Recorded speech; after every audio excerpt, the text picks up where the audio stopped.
यहाँ पे आप एक क्वेश्चन देख सकते हैं जिसमें दिया गया है एक्स स्क्वायर प्लस का 5x प्लस का 6 और आपसे पूछा गया है कि आप इस समीकरण के जो भी मूल आए उन मूलों का योगफल और गुणनफल बताइए। तो आप क्या करते हैं, अपने पुराने तरीके का यूज करना स्टार्ट कर देते हैं और इस समीकरण को आप सॉल्व भी करते हैं। सॉल्व करने पे आपके जो भी मूल यहाँ पे प्राप्त होते हैं उन मूलों का आप जो है योगफल और गुणनफल निकाल लेते हैं।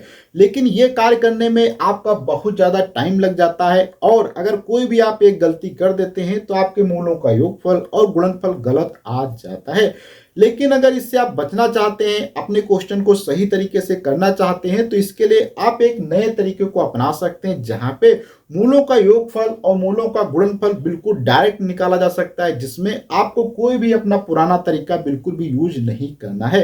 तो आज हम डिटेल से समझेंगे आप कैसे किसी भी द्विघात समीकरण के मूलों का योगफल और गुणनफल बिल्कुल डायरेक्ट निकाल सकते हैं अपने समय को बिना गंवाए। तो वीडियो ये काफी इंफॉर्मेटिव होने वाला है उन सभी लोगों के लिए जो कि किसी भी कंपटीशन एग्जाम की तैयारी करते हैं या किसी भी क्लास में पढ़ाते हैं और वहां पे उनको द्विघात समीकरण के मूलों का योगफल और गुणनफल निकालने की जरूरत पड़ती है। तो वीडियो को स्टार्ट करने से पहले आप सभी लोगों से रिक्वेस्ट है, अगर अभी तक आपने हमारे चैनल को सब्सक्राइब नहीं किया तो प्लीज सब्सक्राइब कर लें, साथ में बेल आइकन को प्रेस कर दें। अगर आप इसी वीडियो को इंस्टाग्राम फेसबुक पर देखते हैं तो प्लीज हमें फॉलो कर लें।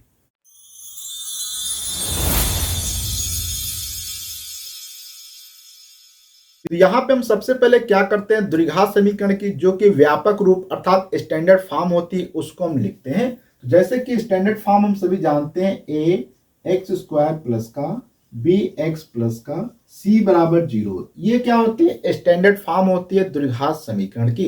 अब हम जानते हैं अगर इसके मान लो मूल 2 होंगे, क्योंकि द्विघात समीकरण है तो इसके 2 मूल होते हैं। एक मूल इसमें से अगर अल्फा है तथा इसमें से अगर दूसरा मूल क्या है, बीटा है, ये है यहाँ पे क्या मूल हमने ले लिया।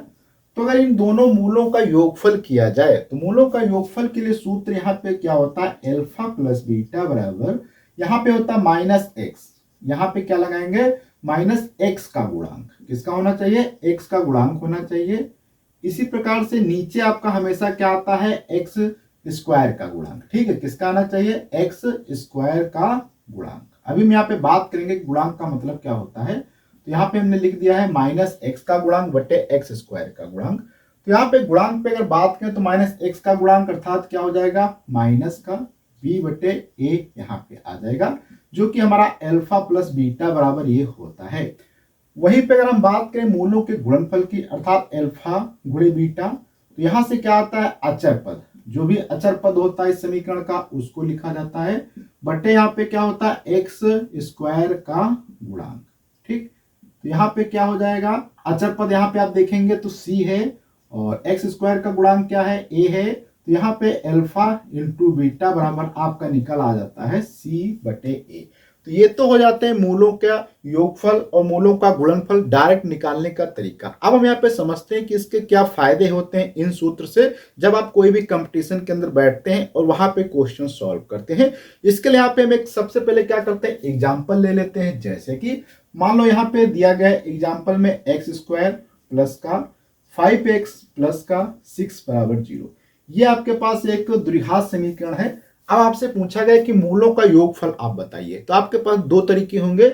आप चाहें तो ये तरीका यूज कर सकते हैं जिसमें आप डायरेक्ट आंसर बता सकते हैं। अगर आपको ये नहीं मालूम है तो आप क्या करेंगे, पुराने तरीके का यूज करेंगे। उसमें आप क्या करते हैं, सबसे पहले यहाँ पे ए एक्स स्क्वायर प्लस का बी एक्स प्लस का सी बराबर से तुलना करेंगे। तो यहाँ पे ए आपको 1 प्राप्त होगा, बी यहाँ पे आपको 5 प्राप्त होगा, सी बराबर यहाँ पे 6 प्राप्त होगा।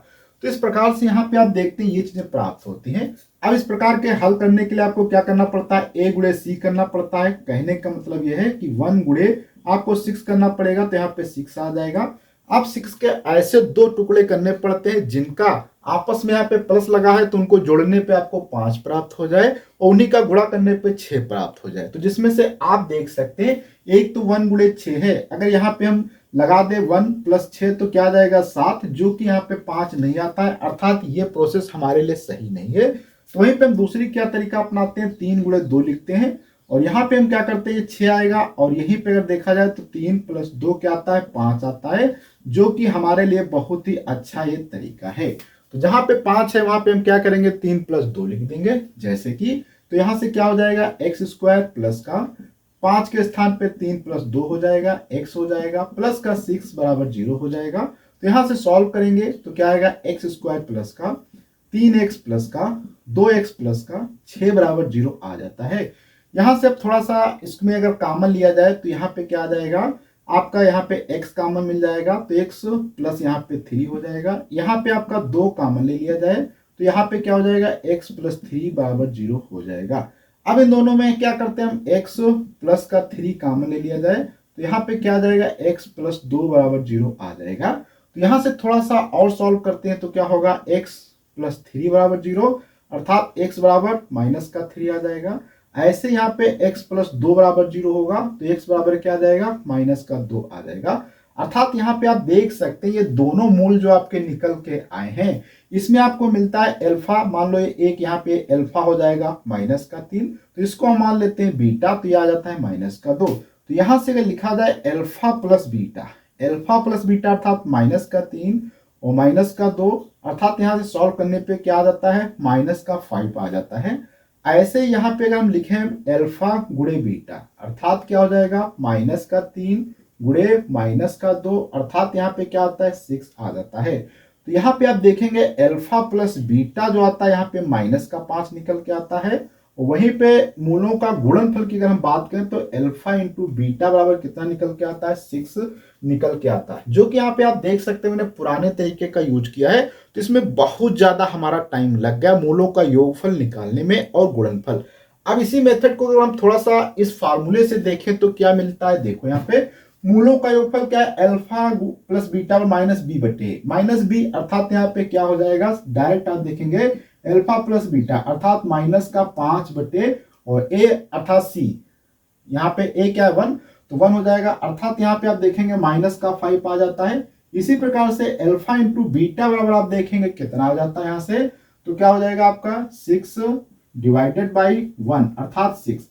तो यहां से आप देखेंगे अल्फा प्लस बीटा और अल्फा इंटू बीटा बस एक लाइन में आंसर आ जाते हैं, जो कि इस क्वेश्चन को सॉल्व करने में बहुत ज्यादा टाइम लग गया। और यहाँ पे आप देख सकते हैं ये क्वेश्चन बहुत आसान था इसलिए इसके गुणनखंड निकालना भी आसान हो गया। अगर यहीं पे थोड़ा सा कोई कठिन क्वेश्चन होता तो उसके गुणनखंड निकालने में आपको बहुत टाइम लग जाता। उसके बाद अगर कोई भी इसमें गलती आपसे हो जाती तो आपके मूलों का योगफल बिल्कुल भी सही नहीं निकलता, तो आपको एग्जाम में क्वेश्चन गलत हो जाते हैं। लेकिन आपको ये तरीके अगर अप्लाई करते हैं तो इससे आप किसी भी क्वेश्चन का आंसर बहुत ही डायरेक्ट निकाल सकते हैं और बिल्कुल सही में निकाल सकते हैं। अब हम यहाँ पे एक और क्वेश्चन समझते हैं जो कि इसी कॉन्सेप्ट पे दिया गया है। अगर आप इस कॉन्सेप्ट को नहीं जानते हैं तो आप इस क्वेश्चन को बिल्कुल भी सॉल्व नहीं कर पाएंगे। जैसे कि यहाँ पे दिया गया यदि किसी द्विघात समीकरण जो कि एक्स स्क्वायर प्लस का 2x माइनस का p बराबर 0 दिया गया है, जिसमें से एक मूल जो है माइनस का 2 है, तो p का आपको मान ज्ञात करना है तथा दूसरा मूल भी बताना है। इस टाइप के क्वेश्चन बहुत आसानी से सॉल्व किए जा सकते हैं अगर आपको ये कॉन्सेप्ट पता है। तो इसमें पहले हम सबसे क्या करते हैं, इस समीकरण को यहाँ पे उतार लेते हैं, एक्स स्क्वायर प्लस का 2x माइनस का p बराबर 0। अब यहाँ पे देखो इसमें से क्या कह रहा है, एक मूल दिया गया है तो आपको दूसरा मूल ज्ञात करना होगा। तो यहाँ पे हम सबसे पहले थोड़ा सा क्या कर लेते हैं, जो कि हमारी व्यापक समीकरण होती है एक्स स्क्वायर प्लस का bx प्लस का c बराबर 0 से अगर हम तुलना कर लेते हैं तो यहाँ पे a बराबर 1, b बराबर 2, c बराबर माइनस का p निकल के आ जाता है। अब यहां से अगर इसके मूल मान लो क्या होते हैं, अल्फा और बीटा, दो मूल होंगे जिसमें से एक मूल यहाँ पे आपको क्या दिया गया है, मान लो अल्फा बराबर दिया गया है माना, ठीक, क्या दिया है अल्फा बराबर -2, तो आपको क्या करना होगा, बीटा का मान निकालना होगा। ठीक है, बहुत आसानी से निकाल सकते हैं। तो देखो क्या करेंगे, मूलों का गुणनफल या मूलों का योगफल करेंगे, अल्फा प्लस बीटा बराबर माइनस अल्फा प्लस बीटा बराबर क्या होता है, मूलों का योगफल और इंटू अर्थात यहाँ पे क्या आ जाएगा, अल्फा प्लस बीटा से आप देखेंगे माइनस बी बटे ए, तो माइनस बी बटे ए आ जाता है। तो बी कितना यहाँ पे दिया गया, आप ध्यान से देखेंगे तो माइनस बी बटे ए, अर्थात बी कितना दिया गया, यहाँ पे 2 दिया गया है और ए कितना दिया गया है 1। तो यहाँ से आप देखेंगे कि अल्फा, यहीं से थोड़ा सा सॉल्व कर लेते हैं, अल्फा प्लस बीटा बराबर कितना आता है, माइनस का 2 निकल आता है। अब इसमें आपको क्या करना होगा, अल्फा बराबर 2 दिया गया है तो यहाँ पे क्या करेंगे, बीटा बराबर -2 और ये अल्फा उधर जाएगा तो ये भी माइनस का क्या हो जाएगा, अल्फा इधर हो जाएगा। अब यहाँ पे अल्फा के जगह पे -2 आपको रख देना है, -2 रखेंगे, -2 अर्थात माइनस का 4, अर्थात आप देख सकते हैं यहाँ से हमने बीटा का मान बहुत आसानी से निकाल दिया, अर्थात दूसरा मूल आ गया। अब इसमें एक चीज कह रहा है कि आपको यहाँ पे बताना होगा कि P का मान क्या होगा। P का मान कैसे निकालते हैं, देखो यहाँ पे हमने क्या किया है, अल्फा के मान को निकाल दिया। अब P का मान, तो यहाँ पे क्या करेंगे, मूलों का गुणनफल बराबर क्या होता है, अचर पद अर्थात C/A होता है।